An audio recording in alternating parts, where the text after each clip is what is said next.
Samson, ou la consécration de Samson. Je nous propose notre texte de Juges 13, 1 à 5, et Juges 13, 24. Nous pouvons à la maison lire tous les chapitres, pourquoi pas tout le livre des Juges. Juges 13, 1 à 5, j'ai lu dans ma version. Les enfants d'Israël firent encore ce qui déplaît à l'Éternel. Et l'Éternel les livra entre les mains des Philistins pendant 40 ans. Il y avait un homme de Tsuréa, de la famille des Danites, et qui s'appelait Manoach. Sa femme était stérile et n'enfantait pas. Un ange de l'Éternel apparut à la femme et lui dit, « Voici, tu es stérile et tu n'as point d'enfant.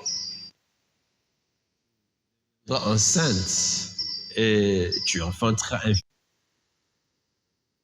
Prends garde, ne bois ni vin, ni liqueur forte, et ne mange rien d'impur. Car tu vas devenir enceinte et tu enfanteras un fils. Le rasoir ne passera point sur sa tête, parce que cet enfant sera consacré à Dieu dès le ventre de sa mère. Et ce sera lui qui commencera à délivrer Israël de la main des filles. La femme enfanta un fils et lui donna le nom de Samson. L'enfant grandit et l'Éternel le bénit. Et l'esprit de l'Éternel commença à l'agiter à Machanédan entre Tsuréa et École. Amen. Samson, comme nous l'avons dit, c'est un enfant particulier. Et dans sa vie, nous avons retenu deux réalités caractéristiques. J'aimerais donc revenir à la première réalité et continuer avec la seconde et une autre réalité le dimanche prochain. La première réalité, c'est que Samson est né dans des circonstances particulières.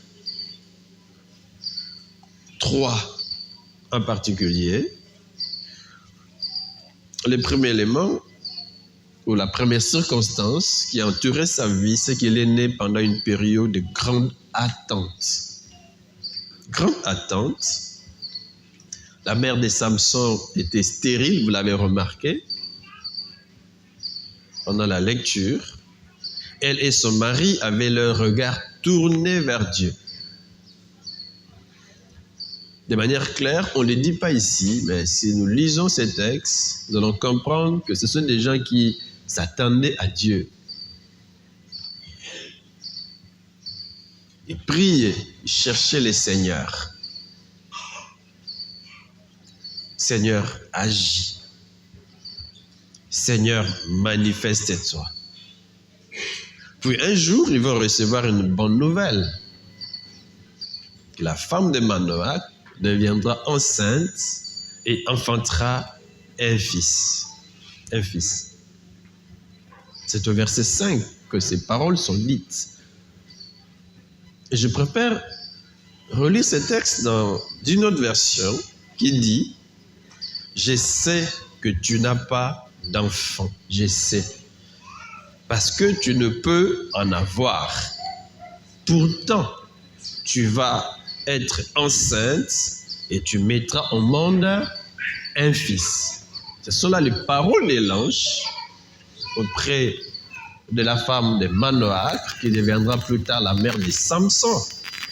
Retenons peut-être 3 éléments ou faisons 3 observations. La première, c'est un rapport avec ce que Dieu dit. Je sais, je sais, je sais, je sais, Dieu sait. Vous savez, parfois, on a l'impression que Dieu ne sait pas, que Dieu ne voit pas, Dieu ne voit pas, que Dieu ne me connaît pas, que Dieu m'a oublié. Il y a 5 ans passés, 10 ans, 40 ans passés, je ne vois rien. Dieu m'a oublié. Dieu dit ici, je sais, je sais.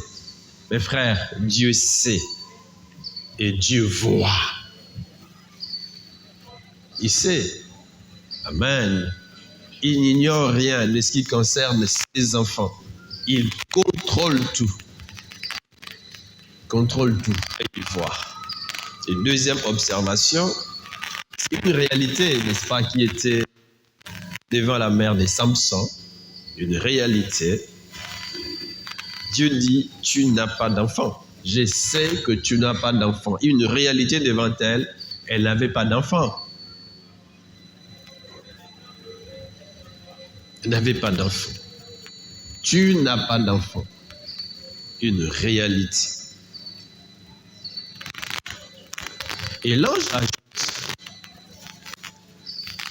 si tu n'as pas, en fait, tu n'as pas d'enfant parce que tu ne peux pas en avoir. Voilà. Ce n'est pas parce que je ne veux pas. Non. Quel est ce coup? On peut peut-être retarder la venue du premier enfant. Il y a des couples comme ça. Ils se marient, ils disent, nous allons passer 1 année, 2 ans. Même si chez nous en Afrique, on attend rapidement que l'enfant vienne, vous pouvez programmer en disant, voilà, nous allons plus passer du temps ensemble, mieux nous connaître. Généralement, nos mamans disent, non, n'attendez pas. N'attendez pas. N'est-ce pas vrai? Chez nous, n'est-ce pas vrai? Mais l'on peut programmer en disant, l'enfant va venir après 2 ans. Question que nous puissions stabiliser notre vie, préparer le terrain avant qu'il ne vienne. Ce n'était pas le cas pour Manoach et son épouse. Non. Ils n'ont pas retardé la venue de l'enfant. Non. Ici, le texte est clair que cette femme ne pouvait pas avoir d'enfant. Est-ce la médecine qui avait déclaré cela? On ne sait pas. Était-elle trop vieille pour avoir d'enfant? On ne sait pas, parce qu'on ne précise pas son âge, mais je m'imagine peut-être qu'il y avait une évidence liée peut-être à son âge ou à une déclaration de la médecine qu'elle ne pouvait pas avoir d'enfant. Impossible. Je sais que tu n'as pas d'enfant. Je sais aussi que c'est impossible que tu aies d'enfant. Mais la troisième observation, l'ange dit pourtant, malgré cela, pourtant, tu vas être enceinte. Peu importe les circonstances qui t'ont empêché d'avoir d'enfant, moi Dieu, je te dis que tu vas être enceinte. Tu ne t'arrêteras pas à être enceinte. Tu mettras au monde un fils. Vous voyez que Dieu va au-delà de nos impossibilités. Dieu sait et Dieu agit au-delà. Là où l'homme est limité, on le sait, Dieu ne l'est pas. Est-ce que vous êtes avec moi? Il va au-delà. C'est lui, le Dieu de l'impossible. Je sais. C'était donc une promesse. Dieu promet à la femme de Manoach, dont on ne connaît pas le nom, Dieu lui promet un enfant. Une promesse, mais aussi une promesse qui s'est accomplie en son temps. Est-ce qu'on est ensemble? Donc c'est une promesse. Dieu a promis et après un temps, Dieu a réalisé. Généralement, lorsque l'enfant se développe dans les lieux secrets, il faut combien de temps? 9 mois. Donc ils ont attendu, en tout cas 9 mois. L'enfant a commencé à... Il est là, il se forme et 9 mois après, l'enfant est né. Vous voyez, il y a 9 mois. Ici, je vais juste ouvrir une parenthèse parce que souvent, on a l'impression que Dieu n'accomplit pas ses promesses, surtout quand on passe par l'épreuve du temps. Dieu m'a promis, même dans sa parole, voilà ce qu'il a dit, mais j'ai l'impression que je n'expérimente pas cela. On est parfois pressé de vivre l'accomplissement de promesses. Or, on ne sait pas que la promesse de Dieu s'accomplit en son temps. 9 mois durant, la femme devait attendre. Mais dans les lieux secrets, l'enfant est en train de se développer. Et pendant ce temps, Le peuple, en fait, n'allons pas vite, on va peut-être y revenir, mais du moins, il y a une promesse qui s'accomplit en son temps. Dieu promet et Dieu réalise. La Bible dit, la femme enfanta un fils, verset 24, et lui donna le nom de Samson. L'enfant grandit et l'Éternel les bénit. Les bénit. Les bénit. Samson, c'est donc l'enfant de la promesse. Samson, c'est l'enfant qui est né alors que rien n'attestait que sa mère pouvait porter un enfant. Et Samson, c'est un enfant donc qui est né après un temps d'attente. On l'attendait. Il ne venait pas, puis Dieu est intervenu. J'ai dit le dimanche passé que nos attentes en Dieu ne peuvent être déçues. Continuons donc à avoir nos regards tournés vers Dieu, quels que soient les temps, quelles que soient les circonstances, ayons nos regards tournés vers Dieu. En lui, nos attentes ne peuvent être déçues. Et même quand le pronostic ne donne rien, Dieu peut tout défier et répondre à nos attentes. Faisons-lui confiance. Vous savez que nos attentes peuvent pas seulement être en rapport avec un enfant, comme c'est le cas ici. Nos attentes peuvent aussi être en rapport avec une certaine vision de notre vie que nous avons. Une certaine vision. Un projet que nous avons. Un projet. Un besoin à satisfaire. Parfois, on peut se poser des questions quand. On peut se poser des questions du genre comment. On ne voit rien à l'horizon. Mais ce qui est vrai, c'est que Dieu est le seul à avoir des réponses à nos comment, à nos quand. Dieu répond. Faisons-lui confiance, mes frères. Amen. Il y a un texte que nous aimons, le psaume 37, 5. Je vais le lire dans la version Parole de vie. La Bible dit, « Confie ta vie au Seigneur. Aie confiance en lui et il agira. » Une autre version dit, « Dis-lui ce qui... » Non, ça c'est pas une autre version, c'est moi qui dis ce texte autrement. C'est-à-dire que nous devons apprendre à dire à Dieu ce qui marche et ce qui ne marche pas. Je le lui dis. Et c'est cela même la prière. J'ouvre mon cœur à Dieu. Seigneur, tu connais ma vie. Tu sais que hier, sur ce point ici, ça n'a pas marché. Tu sais que dans la belle famille, on ne m'a pas encore accepté. Il y a encore, n'est-ce pas, des résistances. Tu sais que je n'ai pas encore réuni tout ce qu'il me faut pour la dot. Tu sais qu'au travail, ça ne marche pas.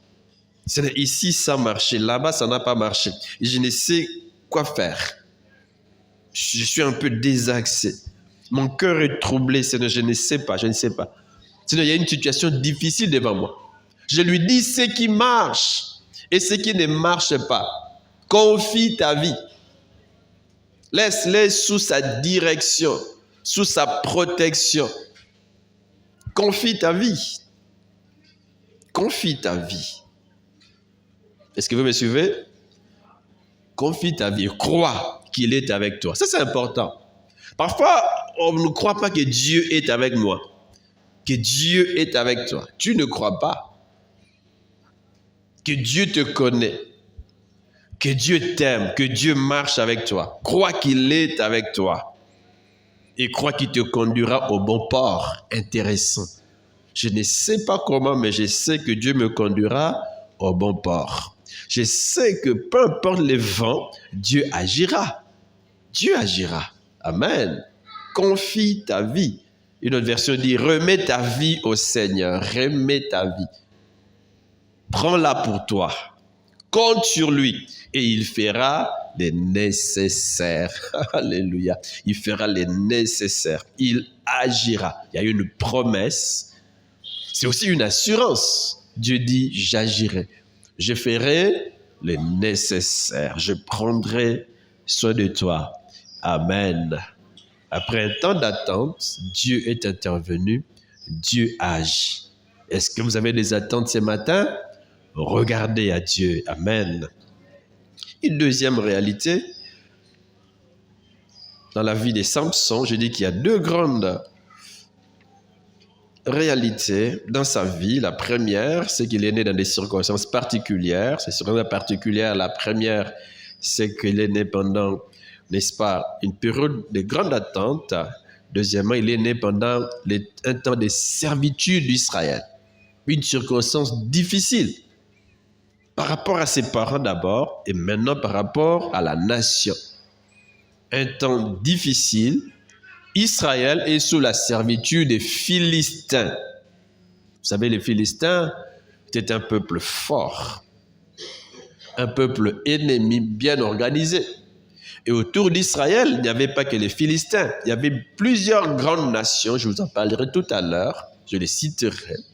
Plusieurs grandes nations autour d'Israël et toutes ces nations les menaçaient. Ici, on voit la menace des Philistins sur Israël.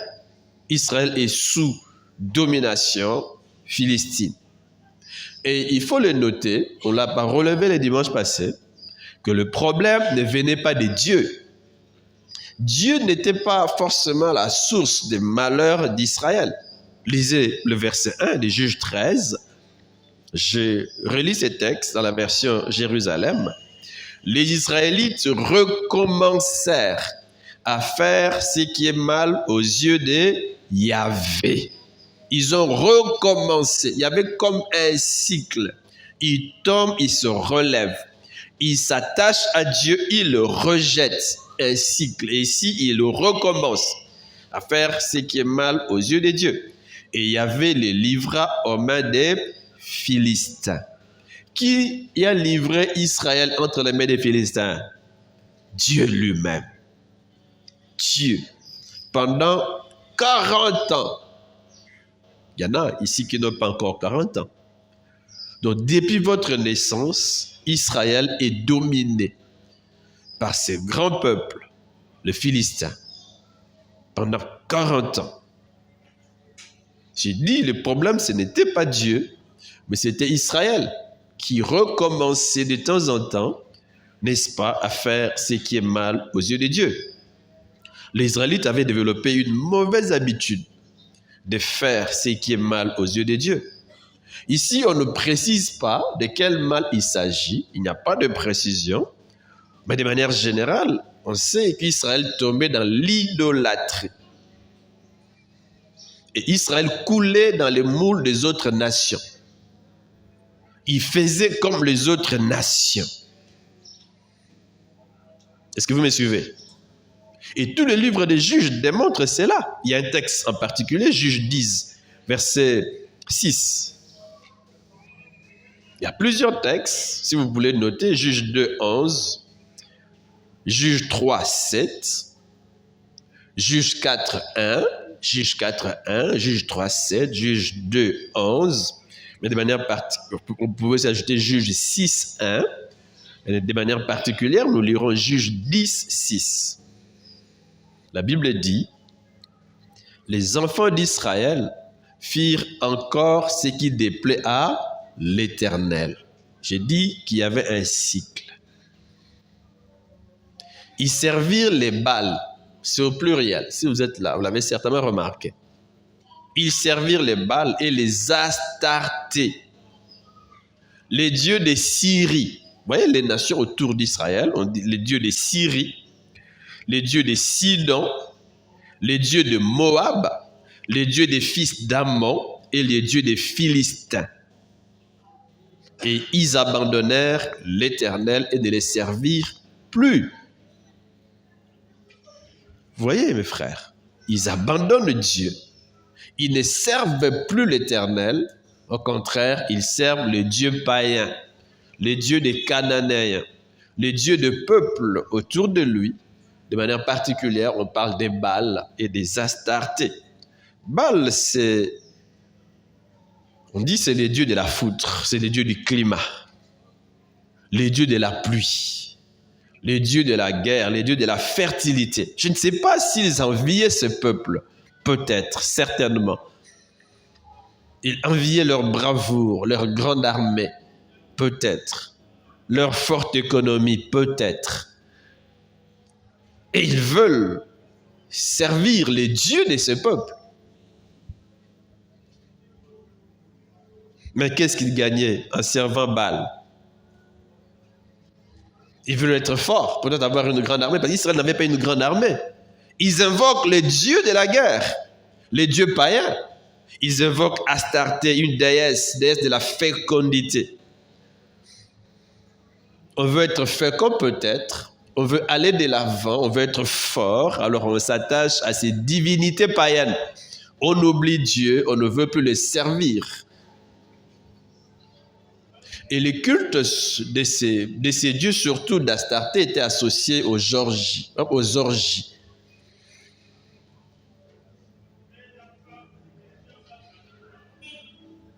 Autour de ces dieux, il y avait des prêtresses comme intermédiaires entre les hommes et Astarté. Et ce sont des prêtresses qui pratiquaient ce qu'on appelle la prostitution sacrée.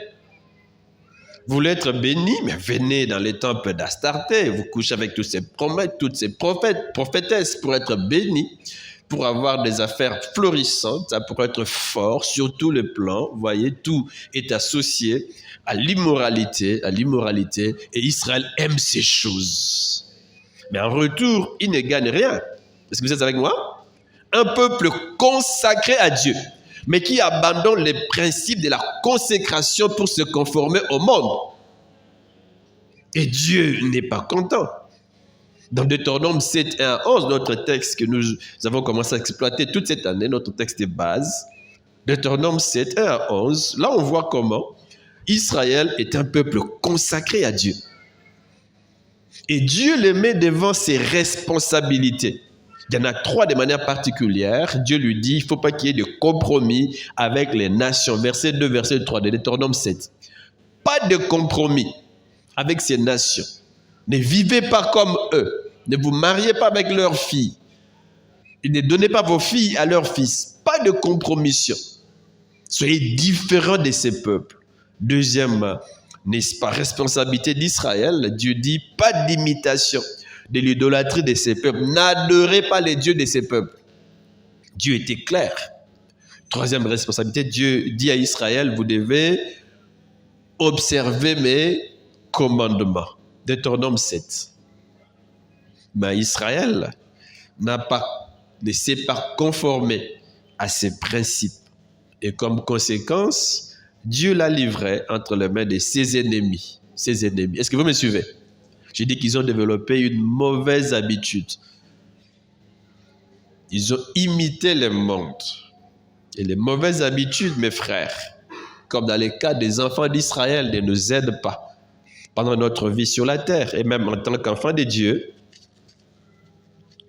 les mauvaises habitudes ne nous aident pas. En tant que serviteurs, en tant qu'enfants de Dieu, en tant que disciples de Jésus, nous sommes appelés à plaire à qui? À Dieu. Nous sommes appelés à les servir et même à grandir dans notre vie de consécration.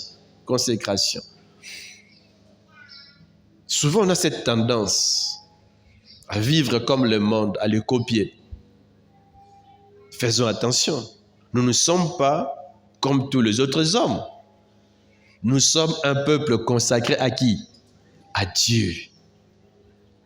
Et nous devons nous attacher au principe de la consécration. Une vie différente de celle des sans-dieux. Une vie au service de Dieu. Mon corps, mon âme, mon esprit au service de Dieu. Je ne vends pas mon âme au diable, non.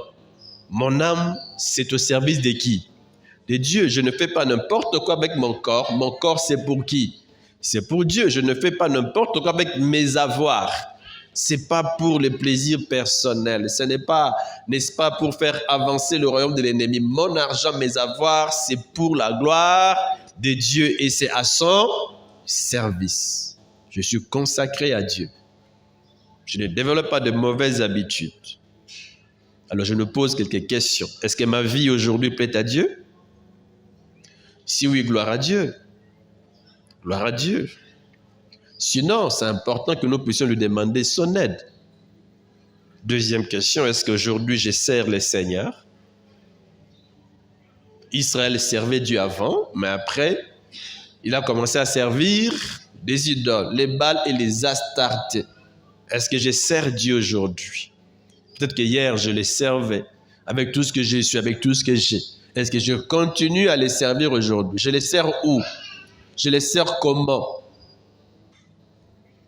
Des questions que nous pouvons nous poser. Hier, je les servais et aujourd'hui? Aujourd'hui.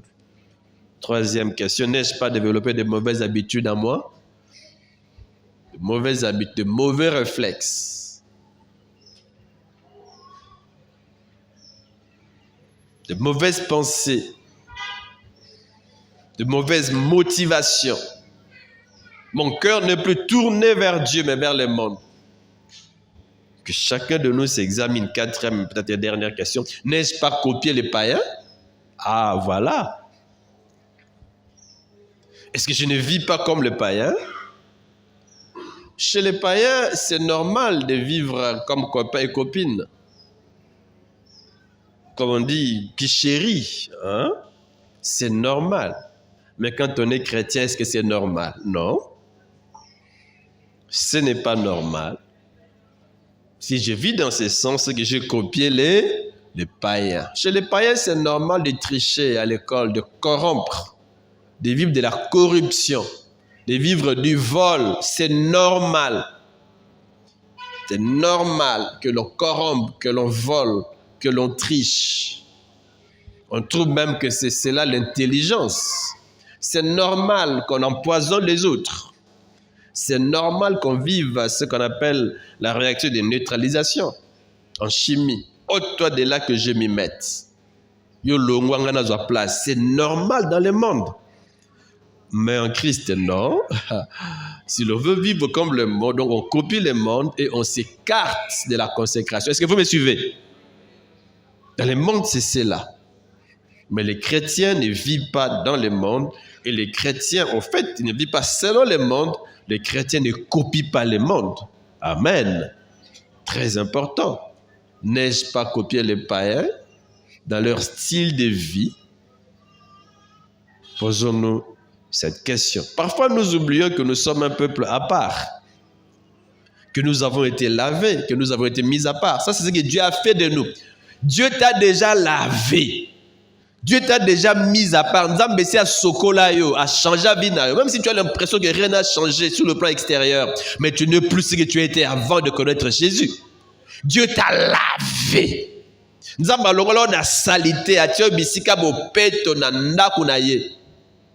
Souvent, on ne s'en rend pas compte.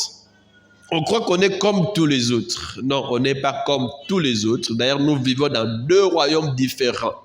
Ceux qui n'ont pas Christ vivent dans le royaume des ténèbres. Ils sont d'en bas. Ceux qui ont Christ vivent où? Dans le royaume des lumières. Ils sont d'en bas? Non, ils sont d'en haut. Vous êtes d'en haut. Vous avez la vie de Dieu en vous, une vie éternelle qui ne s'arrête pas. Elle ne s'arrête pas lors de votre mort, non, elle continue. C'est une vie qui coule jusqu'à l'éternité. Vous êtes différents et vous devez vivre de manière différente. Ne copiez pas les païens. Est-ce que vous pouvez m'aider à le dire à votre voisin? Est-ce que vous pouvez m'aider? Ne copiez pas ou ne copie pas les païens. Ne vis pas comme eux. Est-ce que vous pouvez m'aider vraiment à le faire? Est-ce qu'on est ensemble? Très important. Très important. Nous ne devons ni vivre comme les sans-dieux, ni les imiter dans leurs abominations. Nous ne devons pas surtout persévérer dans le mal. Non, si je sais que je vis dans le mal, je dois m'en repentir. Je dois m'en détourner. Si je suis conscient que je vis dans les quicheries, mais je suis dans l'église, je dois changer. Est-ce que vous me suivez? Je dois changer. Je me dis chrétien, mais je vis mal comme les païens. J'en suis même conscient, mais je ne veux pas changer. Mais c'est un problème. C'est un problème. Du jour le jour, Dieu nous aide à nous améliorer, à grandir dans notre vie de consécration. C'est au fait, lorsque nous-mêmes nous sommes conscients de notre mauvaise vie, que nous acceptons de changer, que nous sollicitons l'aide de Dieu pour qu'il nous aide, qu'il nous pardonne, qu'il nous fortifie, pour que nous allions de l'avant. C'est alors que nous pouvons grandir. Est-ce que vous êtes avec moi? Donc les enfants d'Israël sont sous la servitude des Philistins et ils semblent même s'en accommoder. Ils sont déjà habitués. Nous, c'est comme ça. C'est comme ça. Il y a déjà 20 ans, nous sommes sous le pouvoir des Philistins. Il y a 25 ans. On a dit qu'ils sont restés sous domination pendant combien de temps? 40 ans. Il y a des enfants qui sont nés sous la servitude philistine qui trouvent que c'est normal. C'est normal. Mais Dieu dit ce n'est pas normal. Voilà pourquoi Dieu est intervenu. Est-ce que vous êtes avec moi? Ce n'est pas normal. Il y a des choses qui ne sont pas normales dans notre vie. Et ça doit changer. Il faut en être conscient. Certains n'étaient pas vraiment conscients. C'est vrai, nous sommes sous domination, mais ils ne veulent pas s'en sortir, ils ne veulent pas s'en accommoder. Il fallait que Dieu lui-même vienne intervenir. Dieu est venu. Israël ne voulait plus lutter. J'ai dit, ne laisse rien te vaincre. Ne laisse pas une mauvaise habitude te vaincre. Ne laisse pas une situation négative perdurer dans ta vie. Est-ce que vous êtes avec moi? Sur les caméras, si maté tomboka pour échanger. Est-ce que vous me suivez? Tomboka. Ils ne veulent plus lutter. C'est pendant cette période que Dieu, dans son amour, j'ai dit dans son amour, dans ses grandes compassions pour son peuple, va intervenir. Il va leur susciter un libérateur, un juge au nom de Samson. J'ai dit c'était à cause des grandes compassions de Dieu, parce que son peuple l'avait complètement abandonné. Juge 2,18 soutient ceci. Juge 2,18. Lorsque l'Éternel leur suscitait des juges, l'Éternel était avec les juges et il les délivrait de la main de leurs ennemis pendant toute la vie du juge. Car l'Éternel avait pitié de leurs gémissements contre ceux qui les opprimaient et les tourmentaient. L'Éternel avait pitié, avait compassion lorsqu'ils gémissaient sous le pouvoir, n'est-ce pas, oppressif qui s'exerçait sur eux. Dieu n'était pas content. Vous voyez que mes frères, Dieu, son cœur n'est pas en paix lorsque son enfant souffre. Jamais. Est-ce que vous me suivez? Le cœur de Dieu est en peine. Pas seulement lorsque nous vivons mal, mais aussi lorsque la qualité de notre vie sur la terre n'est pas bonne, lorsque nous souffrons. Dieu souffre aussi. Et il ne s'arrête pas au point seulement de souffrir. Il met tous les moyens en jeu pour nous aider. Est-ce que vous êtes avec moi? Et c'est ce que Dieu fait ici. Il dit, ça n'est assez. Ce peuple a trop gémi sous l'oppression des Philistins. Je veux intervenir. Et il envoie qui?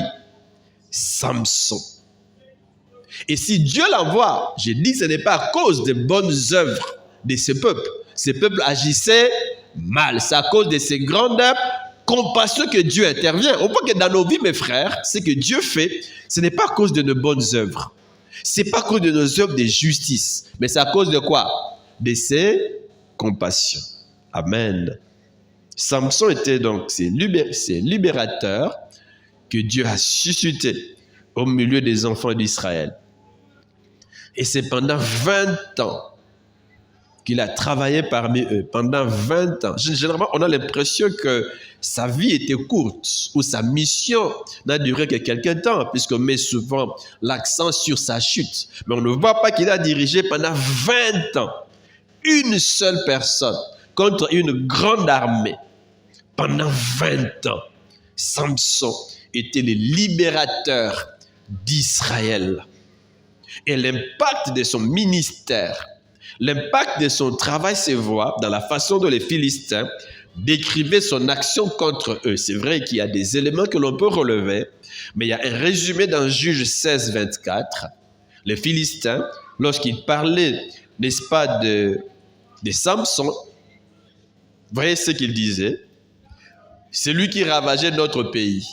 Que faisait Samson? Il a ravagé leur pays. Et qui multipliait nos morts. Que faisait Samson? Il multipliait leurs morts. En termes même de milliers et des milliers de Philistins qui tombaient sous le pouvoir de Samson. C'était ça son rôle. Délivrer son peuple, lutter contre la domination étrangère.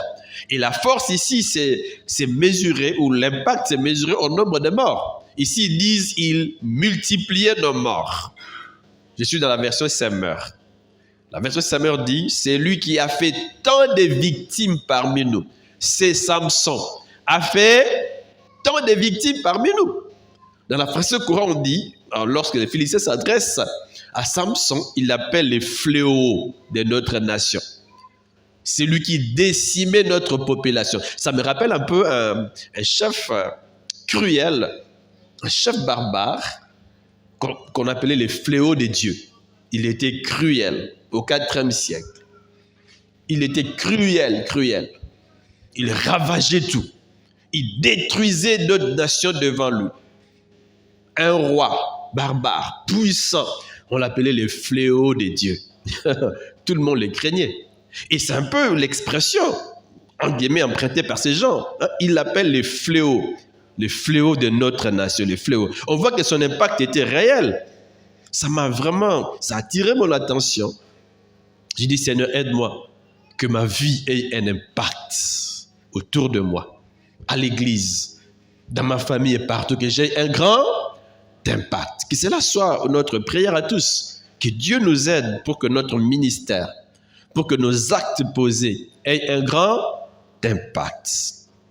Surtout un impact durable. Partout, que ce soit à l'église, en famille, au travail, à l'école et partout où Dieu peut nous envoyer, partout où Dieu peut nous placer, que nos actes, que nos paroles aient un grand impact, une influence auprès de ceux qui nous écoutent, auprès de ceux, n'est-ce pas, vers qui nous rendons ministère. Est-ce que vous me suivez? Que cela soit notre prière ce matin. Seigneur, j'aimerais avoir un grand impact dans l'église. Je suis dans tel département. Je suis prédicateur, je suis modérateur, je suis ouvrier. Je suis membre de l'église. Je suis papa, maman, en famille. Je suis directeur, je suis secrétaire, je suis ouvrier. Je suis employé. Que j'ai un grand impact. Partout où tu m'as placé. À l'église, un grand impact. Au bureau, un grand impact. À l'université, un grand... Est-ce que vous me suivez? Parfois, nous-mêmes, on ne peut pas mesurer l'impact. Mais Dieu seul sait. Lorsque Dieu marche avec nous, et lorsque nous le suivons pas à pas avec une vie consacrée, c'est possible que nous ayons un grand impact. Et c'est que Dieu attend de toi, c'est que Dieu attend de moi, c'est que nous ayons un grand impact dans ce monde. Nous sommes des témoins. Et nous devons avoir un impact durable partout où Dieu nous a placés. Est-ce que vous me suivez? Un grand impact, un grand impact. Je relis le verset 5 de Juge 13. Car tu vas devenir enceinte et tu enfanteras un fils, je saute, et ce sera lui qui commencera à délivrer Israël de la main des Philistins. Dieu vient, il visite une famille. Est-ce que vous me suivez? Mais au même moment, il visite une nation. La naissance de Samson est une bonne nouvelle, pas seulement pour Manoach et son épouse, mais aussi pour tout Israël. Moi, j'ai dit qu'il y a la rencontre de besoins ici. Il y a la rencontre de besoins. Il y a le besoin d'une famille. Quel est ce besoin? Avoir un enfant. Et il y a le besoin de Dieu. Quel est ce besoin? Avoir un libérateur pour son peuple. Deux besoins qui se croisent, qui se rencontrent. Intéressant. C'était aussi le cas en ce qui concerne la naissance des deux prophètes, la naissance de Samuel. La mère de Samuel, comment s'appelait-elle? Anne. Anne cherchait Dieu. Pour qui? D'abord pour elle-même. Elle n'avait pas d'enfant. On l'a mortifiée. Seigneur, bénis-moi. Seigneur, donne-moi un enfant. Au début, c'était ça sa prière, mais après, il dit, Seigneur, si tu me donnes un enfant mâle, qu'est-ce que je ferai? Je te les consacrerai. Tu me le donnes, mais il ne sera pas à moi, il sera à qui?